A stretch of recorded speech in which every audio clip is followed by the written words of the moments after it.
It ain't nothing much to be said. We getting straight into it.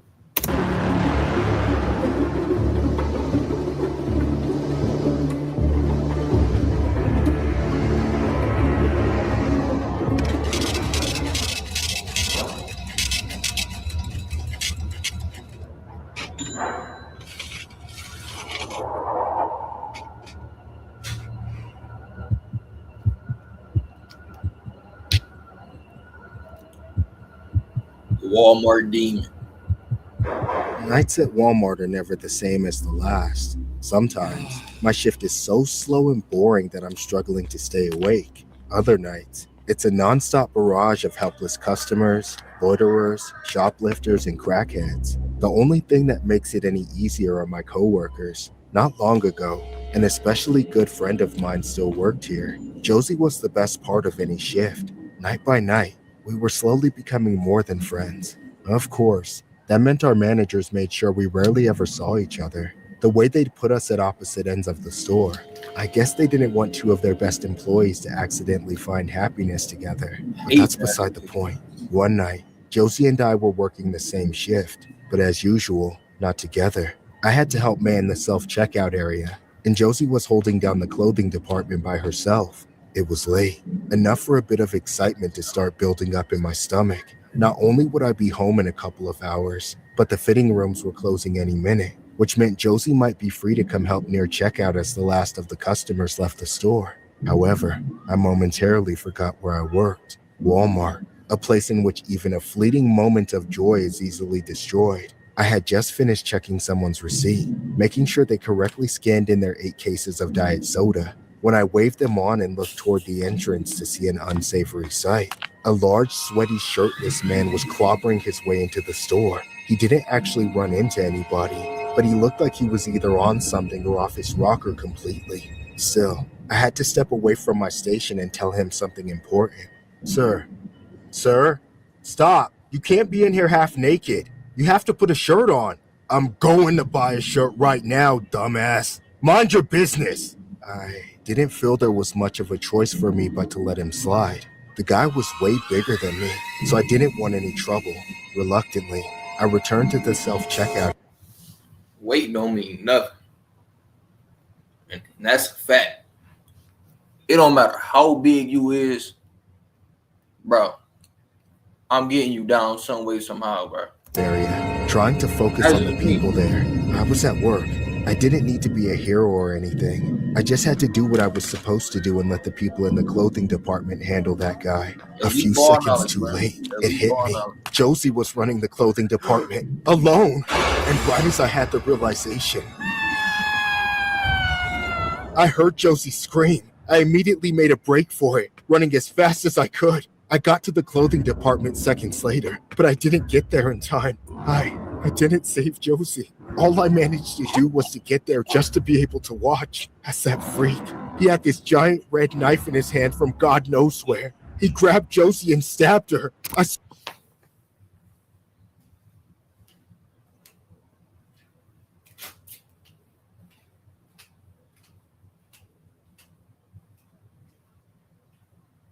He been standing there for how long?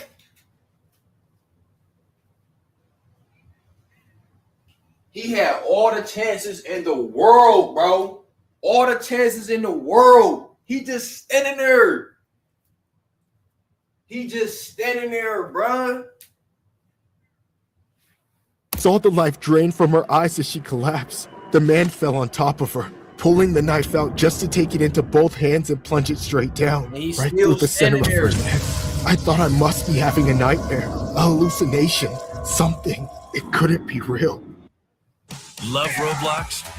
Earn Roblox digital gift cards with Microsoft Rewards. It all happened in 5 or 6 seconds, and just like that, Josie was dead. Even if I hadn't been frozen in shock, I couldn't have stopped him. No one could have. That man was a monster. And then he craned his neck back to look at me, his face and mouth soaked in Josie's blood, his eyes full of such pure evil. They couldn't have been human. Why? She wouldn't stop following me. Now why can't you just leave me alone? The man started coming toward me. I wanted to stand there and fight him or die and join Josie, but I was too afraid. My instincts took over and I ran like a coward.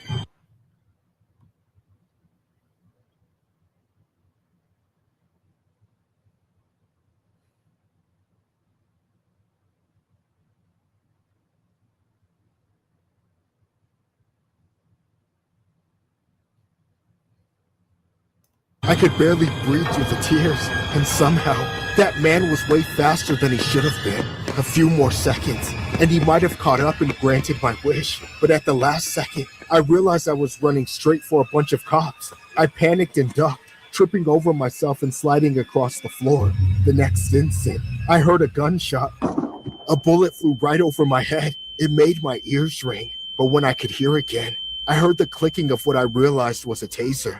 I looked back and saw the man collapsed and rigid on the floor not far from me, as the electricity coursed through his body. Too little, too late for some, but it was enough to help the cops arrest him and put a stop to the madness. Later, we found out the man had stolen a knife from the nearby Walgreens. The cops showed up so early because they were already looking for him, but they didn't expect the theft to turn into what it did. According to the police, the man said he killed Josie because he thought she was some sort of demon, something that had been stalking him for weeks, tormenting him. I knew it had to be madness. No sane individual would mistake Josie for a demon. No decent person would ever take her away from this world, away from me. A Walmart employee in Arkansas was taken out by a man who allegedly told authorities that he was being stalked by a demon.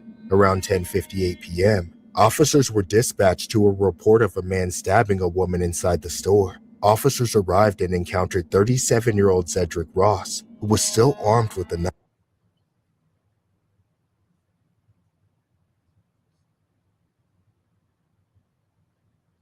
Why does Loki look like my uncle, bro?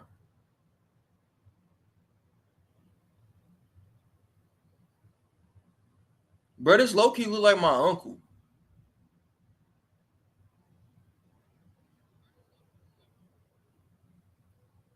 I already know he no good. During the encounter, officers gave Ross multiple commands to drop the weapon, but he did not comply and came toward an officer while still armed. In response, one officer fired one shot, but missed. Another officer then used a taser, and Ross was eventually taken into custody. The victim, Jordan Drinkwater, 32, died at the scene from her injury.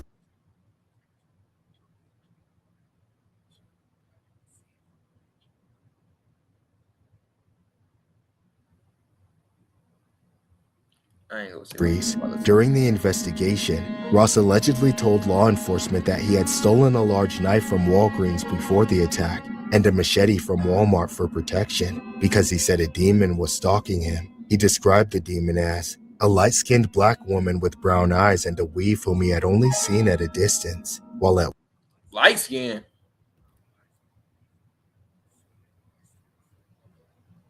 Man, she is white as snow.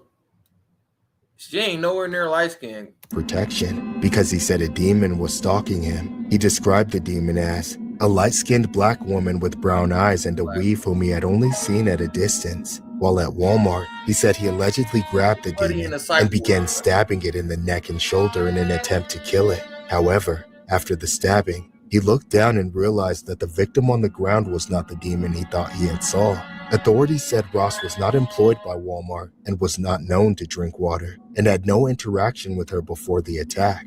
Ross is being held without bond and charged accordingly.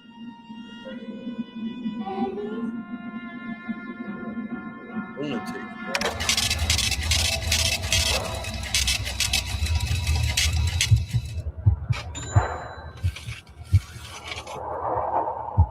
Most evil Walmart customer. The night began just like any other night spent working at Walmart. I was already looking forward to leaving. I kept dragging myself through the shift on the promise I made to myself that I'd get utterly wasted the second I got home. I know that's a very unhealthy coping mechanism, but it will become obvious why it's become my method of choice for unwinding after a long day of work.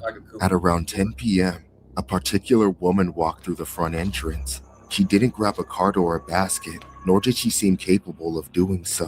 She had that telltale twitch of a tweaker. I couldn't tell what kind of drug she was on, just that she was on it. To try and ease the tension, I gave her the best customer service late night Walmart has to offer. Gosh. Welcome in, ma'am. Can I help you find anything? Oh, find your nutsack and suck on it. Okay. Failing to reach the woman on a personal level, I began treating her like a shoplifting suspect. She was clearly too deranged to be left to wander around on her own, especially since we were short-staffed. I had a feeling the police would need to get involved if we had to remove her from the store. She was in her own world. To be honest, I was curious what she would even go for. It gets boring at night, and sometimes I like to play a little guessing game. What are the freaks going to steal this time? Food, tampons, deodorant? I've even seen them go for adult diapers a couple times. Turns out, I was wrong in every regard. She wasn't trying to steal anything. She crept all the way over to the bakery, where she stared at the bread shelf for several minutes. She looked over her shoulder, but she must have been too nearsighted to see me, as I wasn't even trying to hide. Then, she started digging through her hair. I rolled my eyes, thinking she probably had lice or something, but she pulled something out, something much larger than a bug, yet still too small for me to identify. She didn't stash it on her person like merchandise, though. With sudden dexterity, she opened a bread bag and inserted whatever it was between two slices of a loaf. I wasn't sure what I was seeing. The corporate drone in my brain couldn't compute. She wasn't stealing. She was adding to the shelves. I had to see it happen again to make sure I wasn't going crazy and seeing life playing out in reverse. A few seconds later, she reached into her pants. I was certain there was nothing in her hand before it went in, but when it came out, she had something small and grayish brown. I still couldn't tell what it was, though I clearly saw her stick it into another loaf of bread. So I knew it was time to ask her what she was up to.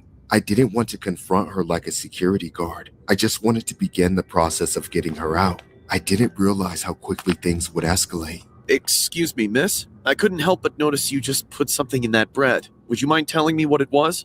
No, you didn't see anything. Please don't tell anyone. I have to do this. I'm sorry, but you actually can't do that, and I will have to ask you to leave. And if I don't? Then I'll be forced to call the police. Okay. You want to know what I put in there? Yes, I do. Take a good look. Out of nowhere, that bitch pulled out a rusty razor blade and slashed my arm. If I hadn't blocked, it would have gone straight to my face, but that didn't stop her from trying to cut my eye out. She lunged at me, swiping that razor through the air. Then she jumped on top of me. I fell back, smacking my head on the ground. I was focusing everything on trying to keep her from getting me with the razor, but I still felt it slicing through me all over my body. I was screaming for help and trying to keep my mouth shut at the same time, so she didn't shove it down my throat. Hey, did you know you might get a big cash payout if you were in a car accident up to 1 year ago? Even if you weren't driving, just click the link around this video to see how much you can get. Just answer 5. After what felt like forever, I finally felt her weight get pulled off. She howled and shrieked as my coworkers worked together with all their collective power to restrain her. Even some customers came to help. It took everyone to rein her in. The cops came very soon after and locked her in handcuffs. Upon investigation, it was discovered that psycho woman had been stuffing razor blades into pastries and loaves of bread all night. Not just at my store, but at several other Walmarts in the area too. That's what those things she had stashed in every crevice of her body were. Rusty razor blades. I don't know what in her insane mind possessed her to do such a thing, but I don't think I'm capable of understanding. As for the fallout, the regional manager threw out everything in the bakeries made that day and sent out a message to the public warning all customers to do the same with whatever they had purchased. Luckily, nobody bit into any rusty razor blades because of that woman. As for myself, well, she didn't hit any major arteries. I got stitched up and poked with a dozen booster shots for tetanus and hepatitis A through Z, and whatever else she might have been carrying. I'm getting my blood work done again soon to see if I've been infected.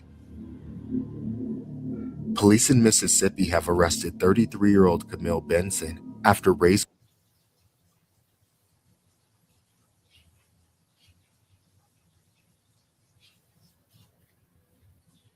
Always the black razor people. blades were found hidden inside loaves of bread and other baked goods at 2 Walmart stores in Biloxi. Authorities charged her with attempted mayhem and set her bond at $100.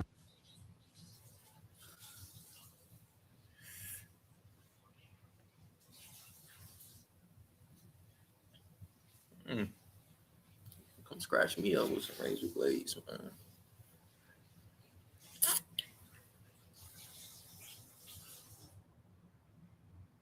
$1,000 after customers reported finding the sharp objects in bread purchased from both a Walmart supermarket and a Walmart neighborhood market. Surveillance footage and police statements led to her arrest on December 16, and Walmart said it removed and inspected all potentially infected products at the impacted locations. No injuries have been reported, but police urged anyone who bought affected items to check with them carefully and report any concerns.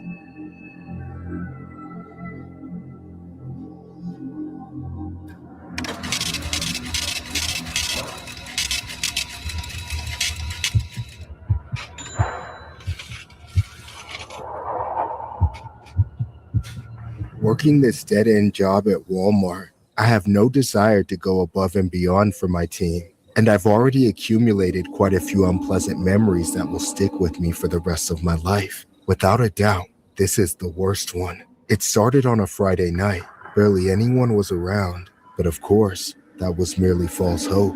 Right at the end of stocking a shelf, I noticed a woman enter the aisle. I could tell she was looking at me. Making her way toward me, the woman called out to me with a raspy and pitiful voice, forcing me to make eye contact. Sir, can I please use your bathroom? I'm sorry, but we already closed the bathrooms. I know. I'm sorry, but it's an emergency. Can you unlock it for just a few?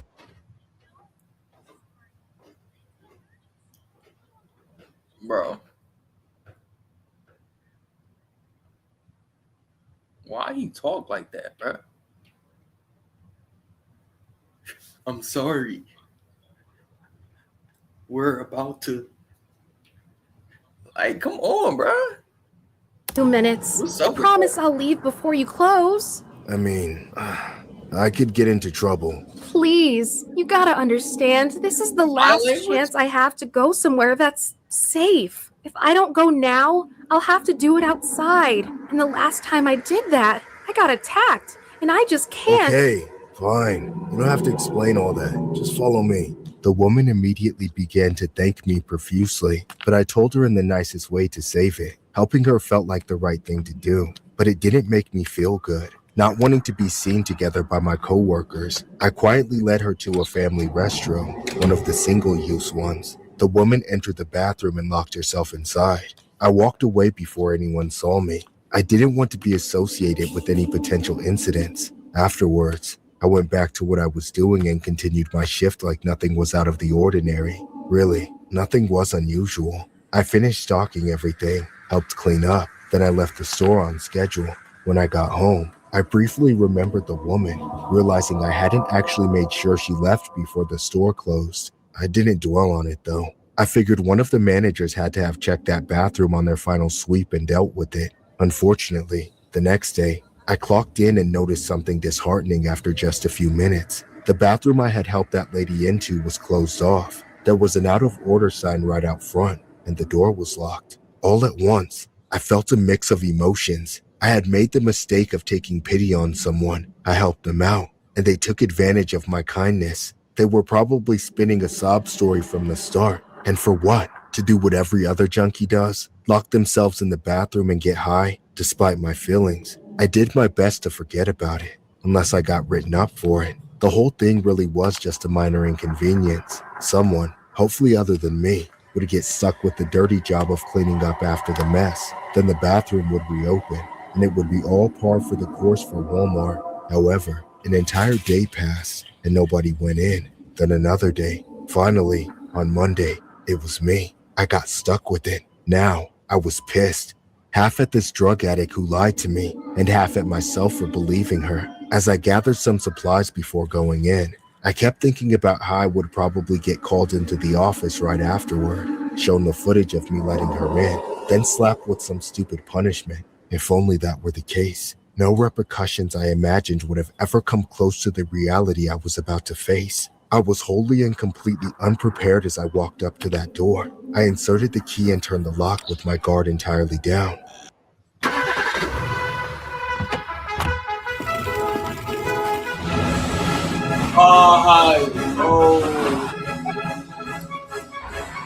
When I opened the door, I mean, as soon as it cracked, the foulest, most unforgettable stench hit my nose. If you've ever smelt it before, you know what I'm talking about. But this was my first time experiencing it, and I had no idea what I meant. I only hesitated for a moment before barging in.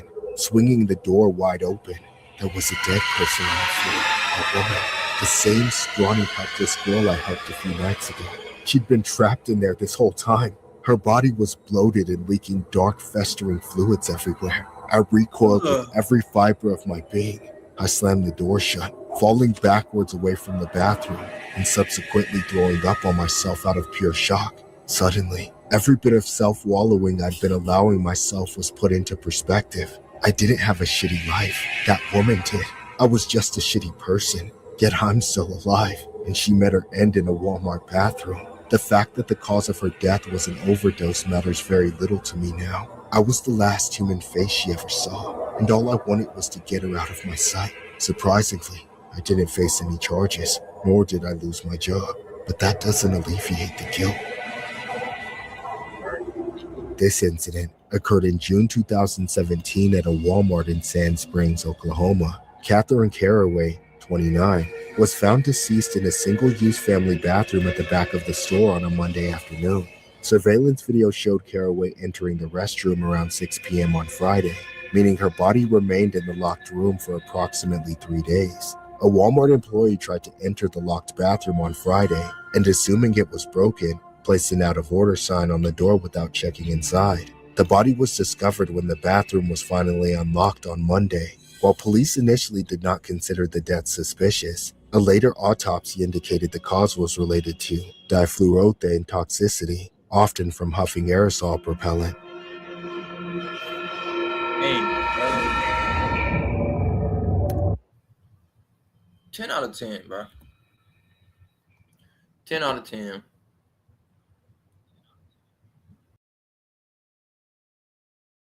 Ten out of 10, bro.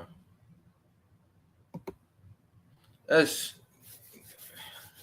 crazy. That shows you right there, bro. You never truly know what's going on with somebody, bro. Like, you can meet somebody and just be rude, straight up, not knowing that person's like that could be that person's last day living, bro. It's just crazy. But I'm about to find another one, man. I got one more. Man, feel bad. Rest in peace, that old lady. Cause at first I thought she was gonna be on some weird stuff. You know what I'm saying? Thought she was gonna be on some weird stuff, but whole time she wasn't. So I assumed, I ain't gonna lie, I assumed she was gonna be on that weird stuff, but she wasn't. You know, I gotta take my own advice sometimes. You know what I'm saying? Gotta take my own advice.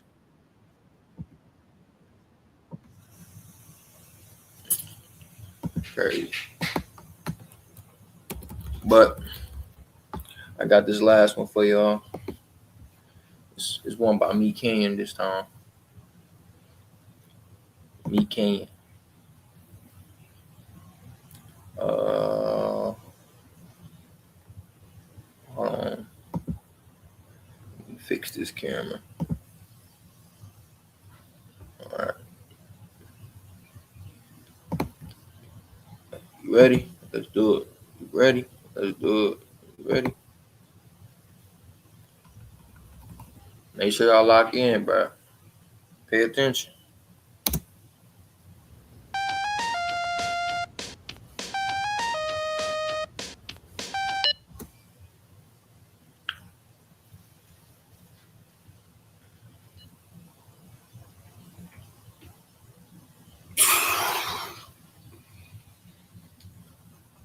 It's really dudes out here that answer the phone like this, bro.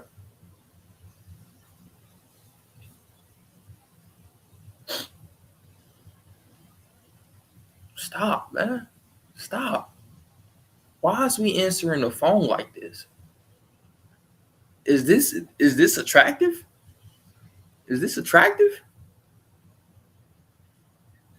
Like, bro. Hi, Kitty. And then his name is Kitty. Kitty XD. Wanted to start this session off by saying thank you for being my top contributor to my OnlyFans. You really.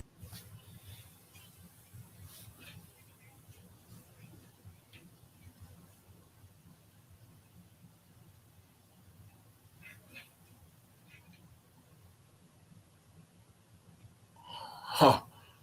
Oh. Are my favorite kitty. Hello, princess. Is Daddy's angel being a good girl tonight?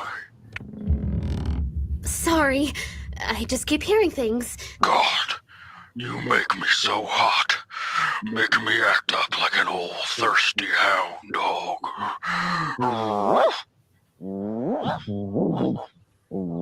Something's definitely in my room. Don't pay attention to the closet. There's nothing in there. How did you know that I was looking at my closet? Scream for me! I pay good money, so scream for me. Like Pocahontas screaming for her white god, John Smith. Pure ecstasy. I think someone. I said scream your beautiful song! Just around the riverbed! Oh my god, there is someone in my closet. There's no one in here. In there. There's no one in there. It's probably just a ghost. Are you saying my house is haunted? Why is she doing you know what? Why is she doing OF, bro? Why is she doing that? She look like she like 12 years. You know what I'm saying? She look like Fart in your panties and throw them by your closet. I don't think I have to fart. Shit your pants and throw them by your closet. It'll scare away any spooky ghost. I don't have to shit. Just toss the panties. Fine.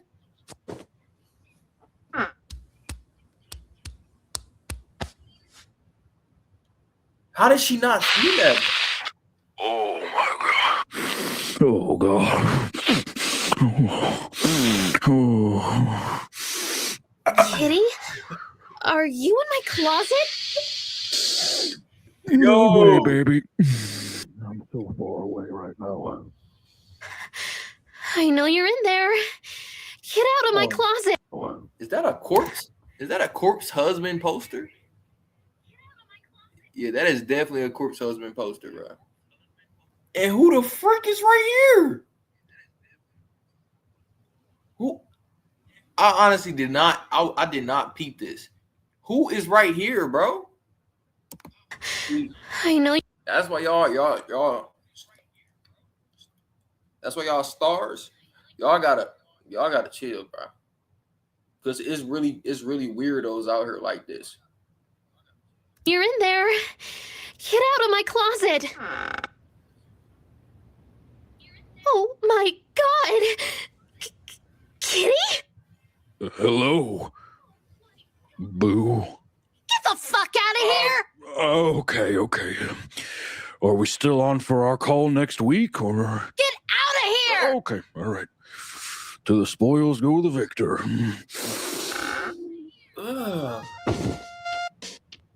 Hello? I want you to fart in your hand and eat it like a sandwich.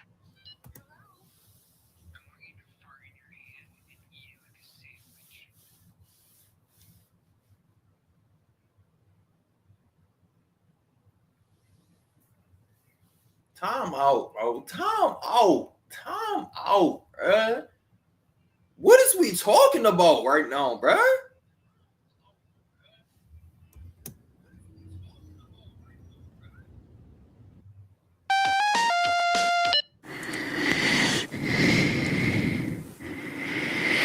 My sweet,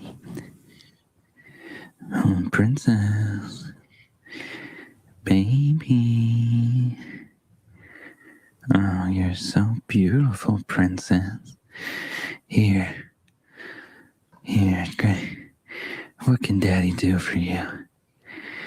I love you, princess. You're Daddy's favorite little girl. I love you. You're shopping with blinders on.